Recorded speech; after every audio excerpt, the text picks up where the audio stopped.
फिरोजाबाद में बुखार और डेंगू का कहर जारी, 40 पार हुआ मौत का आंकड़ा। सीएम योगी के दौरे के बाद गरमाई सियासत। आज दोपहर कांग्रेस का प्रतिनिधिमंडल परिजनों से करेगा मुलाकात। कोविड वैक्सीनेशन में यूपी बना नंबर 1। अब तक 7 करोड़ लोगों को लगा टीका। प्रदेश के 23 जिले भी कोरोना मुक्त।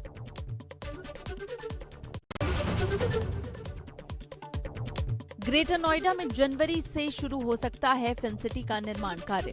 1000 एकड़ में पीपीपी मॉडल पर 3 चरणों में होगा फिल्म सिटी का काम।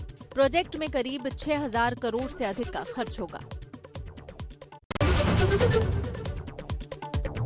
टोक्यो पैरालंपिक में जेवलिन थ्रो के खिलाड़ी सुमित अंतिल ने देश को दूसरा गोल्ड मेडल दिलाया। सुमित ने जेवलिन थ्रो के F64 कैटेगरी में वर्ल्ड रिकॉर्ड के साथ गोल्ड मेडल अपने नाम किया। सीएम योगी आदित्यनाथ फिरोजाबाद में वायरल बुखार के कहर के बीच जिला अस्पताल पहुंचे, जहां उन्होंने जिला अस्पताल में भर्ती बच्चों से मुलाकात की। सीएम ने उनसे संवाद भी किया। वहीं सीएम योगी ने बच्चों के परिजनों से मुलाकात की।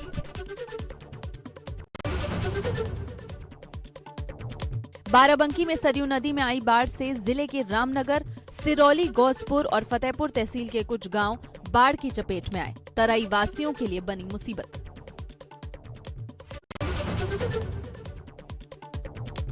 आज यूपी में कई जगह हो सकती है बारिश। 18 जिलों में मौसम विभाग का येलो अलर्ट, तो 8 जिलों में रेड अलर्ट जारी।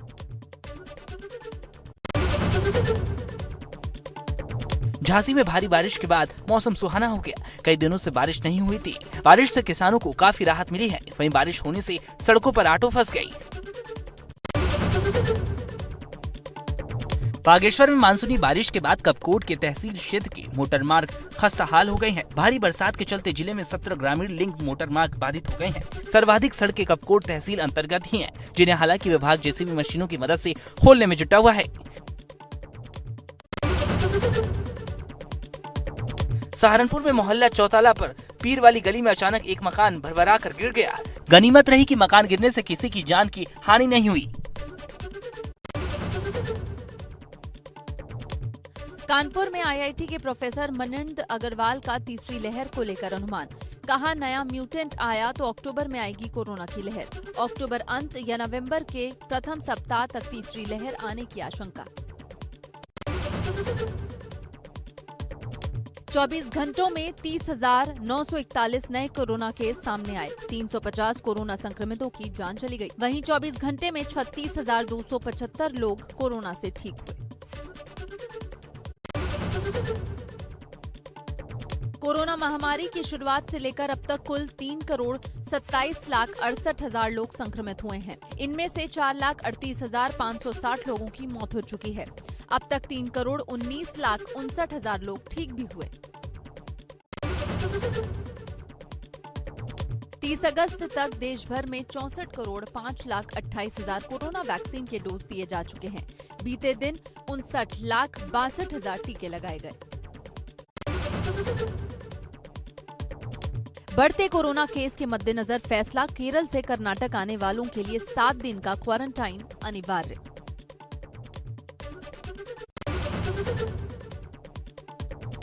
लखनऊ में अज्ञात वाहन की टक्कर से सिपाही की मौत। मृतक पीएससी जवान की ड्यूटी वीआईपी में लगी थी। एयरपोर्ट जाने वाली सड़क पर जवान की अज्ञात वाहन से टक्कर हुई थी। रुद्रपुर के किच्छा रोड पर एक बाइक सवार ने सड़क पार कर रहे युवक को जोरदार टक्कर मार दी, जिससे युवक गंभीर रूप से घायल हो गया। राहगीरों के माध्यम से उसे रुद्रपुर के जिला अस्पताल लाया गया, जहां डॉक्टरों ने उसे मृत घोषित कर दिया। नैनीताल के रूसी बाईपास में पर्यटकों की कार 200 मीटर गहरी खाई में जा गिरी। दुर्घटना में 4 लोग गंभीर रूप से घायल हो गए। खून से लथपथ 4 घायलों को पुलिस ने खाई से खतरनाक रेस्क्यू किया। गाजियाबाद मसूरी थाना एरिया के नेशनल हाईवे डासना पुराने टोल टैक्स के पास एक तेज रफ्तार कैंटर गाड़ी अनियंत्रित होकर ठेला पटरी में जा घुसी और पलट गई। गनीमत रही कि उस समय रेहड़ी पटरी पर कोई मौजूद नहीं था। स्थानीय लोगों और पुलिस ने मौके पर पहुंचकर घायल कैंटर के ड्राइवर को नजदीकी हॉस्पिटल में भर्ती कराया। रायबरेली में हाईवे पर टेम्पो पलटने से 6 लोग गंभीर रूप से घायल हो गए। मोटरसाइकिल सवार को बचाने के चक्कर में हादसा हुआ। ऑटो पलटने से चारों तरफ चीख पुकार मच गई। घायलों को उपचार के लिए सामुदायिक स्वास्थ्य केंद्र भेजा गया, जहां 3 लोगों की हालत गंभीर बनी हुई है।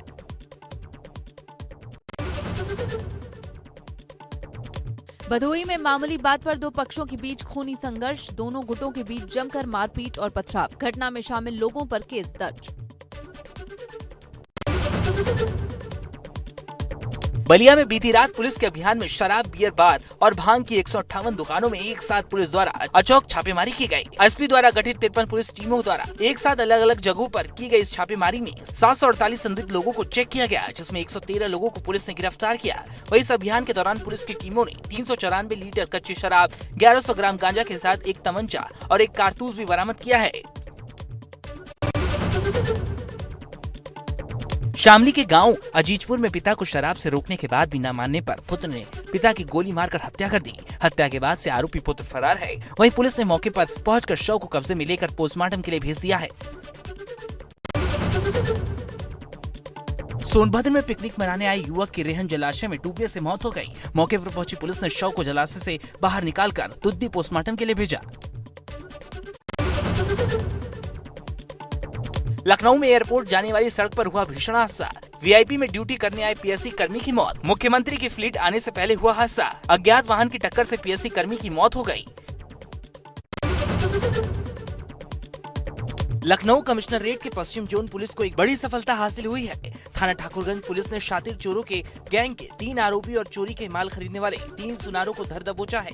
पकड़े गए आरोपियों के पास से सोने चांदी के आभूषण, नकदी, घटना में इस्तेमाल किए जाने वाले औजार और एक स्कूटी भी बरामद की है।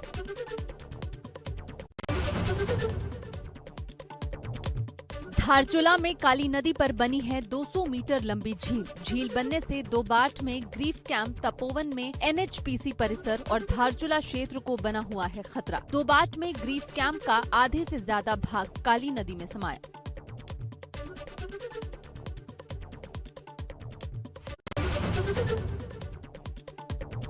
उत्तराखंड में कोविड कर्फ्यू की फिर बड़ी अवधि। 31 अगस्त से 7 सितंबर तक जारी रहेगा कोविड कर्फ्यू। पहले की तरह जारी रहेंगे कोविड कर्फ्यू के सभी नियम।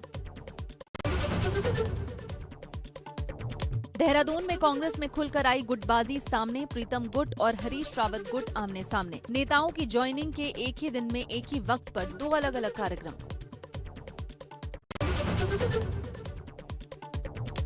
धारचूला में आपदाग्रस्त इलाकों का सीएम पुष्कर सिंह धामी ने लिया जायजा। जुम्मा के जामुनी तक करेंगे हवाई सर्वेक्षण।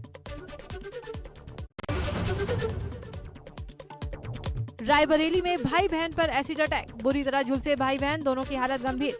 लड़की की शादी से नाराज युवक ने फेंका एसिड। पुलिस हिरासत में युवक। आगरा पुलिस को मिली बड़ी कामयाबी। बीएसएनएल ऑफिस के पास मुठभेड़ में 50,000 के इनामी मुकेश ठाकुर को किया ढेर। इरादत नगर से बैंक लूट में वांछित था मुकेश ठाकुर। दोनों तरफ से फायरिंग में 2 पुलिसकर्मी भी घायल। हमीरपुर की राठ पुलिस ने 25,000 के इनामी बदमाश को मुठभेड़ के बाद किया गिरफ्तार। बदमाशों के पैर में लगी गोली। बदमाश के पैर में लगी गोली। मुठभेड़ के दौरान एक सिपाही भी जख्मी। लूट की घटना सहित 3 मुकदमों में वांछित चल रहा था बदमाश रामबरन। ग्रेटर नोएडा वेस्ट में पुलिस और बदमाशों के बीच मुठभेड़। एक शातिर लुटेरा गिरफ्तार। लुटेरे पर तकरीबन आधा दर्जन लूटपाट के मुकदमे हैं दर्ज। एक साथी अंधेरे का फायदा उठाकर मौके से फरार। बदमाश के पास से चोरी की बाइक, अवैध तमंचा और जिंदा कारतूस बरामद। बदायूं के दातागंज के बीरमपुर में कच्ची शराब का कारोबार जोरों पर चल रहा था, जहां छापेमारी कर मौके से अवैध शराब बनाने के उपकरण बरामद किए गए हैं। काफी भारी मात्रा में मौके पर लहन नष्ट किया गया है। शराब कारोबारी मौके से फरार हो गए। पुलिस आरोपियों की तलाश में जुटी है।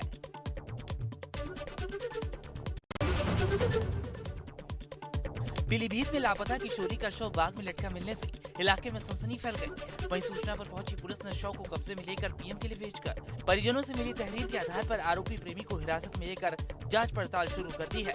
बता दें कि बीते 27 अगस्त को किशोरी लापता हो गई थी।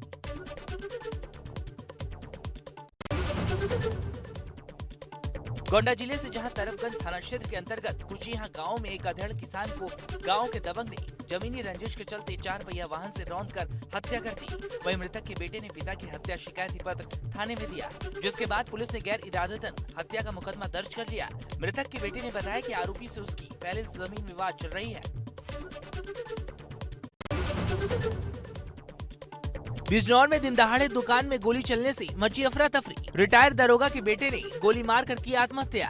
दरोगा का बेटा चलाता था रेडीमेड कपड़ों की दुकान। घरेलू कलह के चलते युवक ने की खुदकुशी।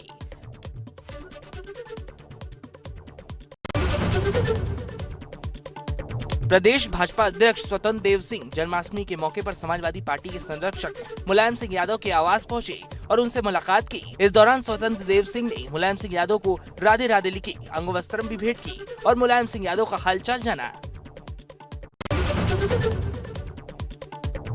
बलिया के बीजेपी विधायक सुरेंद्र सिंह ने मुलायम सिंह की तारीफ करते हुए कहा, मुलायम सिंह सज्जन नेता हैं। वहीं अखिलेश यादव को आड़े हाथों लेते हुए कहा, अखिलेश यादव राजनेता नहीं है, विरासती नेता हैं। अगर अखिलेश मुलायम के बेटे नहीं होते तो विधायक तक नहीं बन पाते।